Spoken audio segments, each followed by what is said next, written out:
वालेकुम, नमस्ते, प्रणाम। मैं आप सभी का भाई एमडी अनवारुल। तो कैसे हैं आप लोग? उम्मीद करता हूं कि अच्छे ही होंगे। मैं फिर क्लास 10 का मैथ प्रश्नावली 8.1 यानी त्रिकोणमिति को आज पढ़ाने वाला हूं, प्रश्न संख्या 5 को। उससे पहले अगर आप चैनल पे न्यू है तो सब्सक्राइब करें, मेरे वीडियो पसंद आए तो लाइक कीजिए, कमेंट कीजिए एवं शेयर कीजिए। प्लीज़ भाई हमको सपोर्ट कीजिए। तो चलिए मेरा क्वेश्चन क्या कर रहा है हम उसको देखते हैं। यदि सेक थीटा बराबर 13/12 हो तो अन्य सभी त्रिकोणीय मिति अनुपात परिकलित कीजिए। यानी हमको सेक थीटा बोला कि 13/12 है तो पांच अन्य अनुपात ज्ञात करने के लिए बोल रहा है। तो यहाँ पे लिखेंगे दिया गया है कि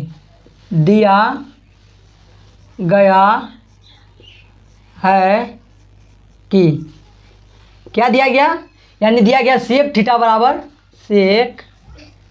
13/12 दिया गया हमको।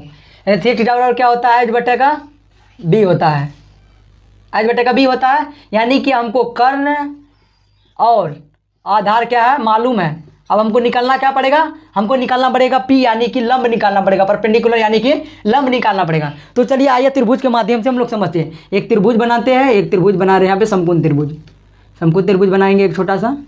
बनाने के बाद मान लेते हैं इसको ए, इसको मानते हैं बी, इसको मानते हैं क्या सी। जब भी समकोण त्रिभुज बनेगा तो यहाँ पे 90 डिग्री का कोण बनेगा।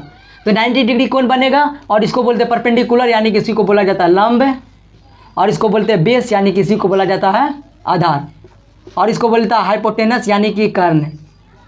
हमको क्या क्या दिया गया है? चलिए इस पे पुट करते हैं। हमको बी और एच दिया गया। एच कितना दिया गया? एच दिया गया हमको 13। तो यहाँ पे लिखेंगे एच बराबर 13।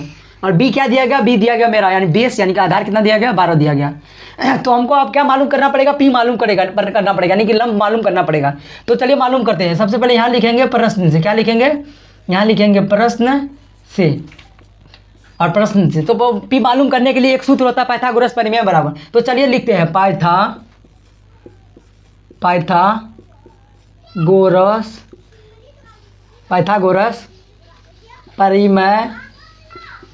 पाइथागोरस परिमेय बराबर क्या सूत्र होता है? यानी यह होता है एच स्क्वायर बराबर पी स्क्वायर प्लस का बी स्क्वायर होता है। यानी इसी को बोलते हैं हिंदी में कर्ण स्क्वायर बराबर लंब स्क्वायर प्लस का आधार स्क्वायर। तो चलो हम पुट करते हैं मान को। यानी कि हमको एच मालूम है, हाँ एच मालूम है। एच कितना दिया गया? एच दिया गया 13। तो यहाँ लिखेंगे 13, क्या लिखेंगे? होल स्क्वायर इक्वल टू, यानी बराबर, और क्या पी मालूम है हमको? पी ही निकलना है, पी मालूम नहीं है। तो यहाँ लिखेंगे पी स्क्वायर का पी स्क्वायर ही लड़ देंगे प्लस बी मालूम है, हाँ बी मालूम है। बी कितना? बी मेरा दिएगा 12। तो यहाँ लिखेंगे 12, क्या लिखेंगे? होल स्क्वायर लिखेंगे। 12 क्या लिखेंगे? यहाँ पे होल स्क्वायर लिखेंगे। 13 का होल स्क्वायर होता है 169 होता है, इक्वल टू पी स्क्वायर का पी स्क्वायर ही रहने देंगे प्लस, और 12 का होल स्क्वायर कितना होता है? 144 होता है।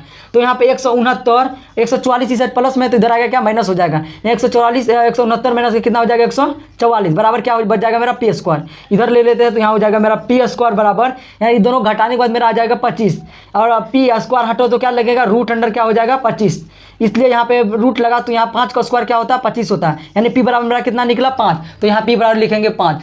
तो अब क्वेश्चन मेरा क्या कर रहा है? बोल रहा है ये कितना दिया गया तो अन्य सभी त्रिकोणमिति का अनुपात ज्ञात करने के लिए, यानी 1 दिया गया और 5 को निकालना है। तो चलिए निकालते हैं। तो यहाँ पे देखेंगे सबसे पहले किसका, यहाँ पे लिखेंगे साइन थीटा बराबर क्या होता है? यहाँ लिखेंगे साइन थीटा बराबर क्या होता है? पी बट्टा का एच होता है। यानी पी हमको कितना दिया गया? पी दिया गया 5। यहाँ लिखेंगे 5, क्या लिखेंगे यहाँ पे?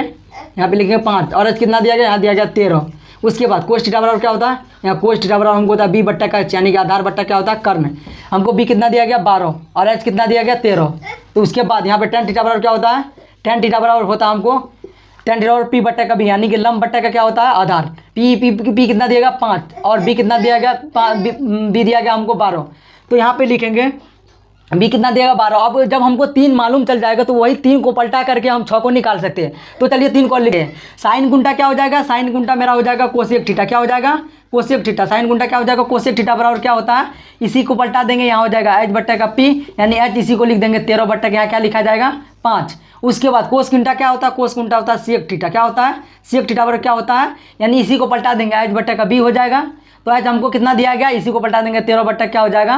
12। देखिए सेक थीटा बराबर हमको दिया हुआ, तो सेक थीटा का सेम आंसर मिल रहा है कि नहीं? यानी सेक यानी एच और बी मालूम था, 13 बट्टा का 12 मालूम है, तो 13 बट्टा 12 हम एक तरफ से निकालते जा रहे हैं। उसके बाद टेन गुंटा क्या होता है? टेन गुंटा होता है यहाँ पे कोट थीटा बराबर क्या होता है? पी बट्टा का बी, यानी कोट थीटा बराबर पी बट्टा का बी होता है। टेन थीटा बराबर पी बट्टा का बी होता है, तो कोट गुंटा क्या हो जाएगा? बी बट्टा का पी हो जाएगा। यानी कि यहाँ इसी को पलट देंगे, यहाँ हो जाएगा कितना? यहाँ हो जाएगा 12 बट्टा क्या हो जाएगा? 5। 12 बट्टा क्या हो जाएगा? 5। यही मेरा हो गया आंसर।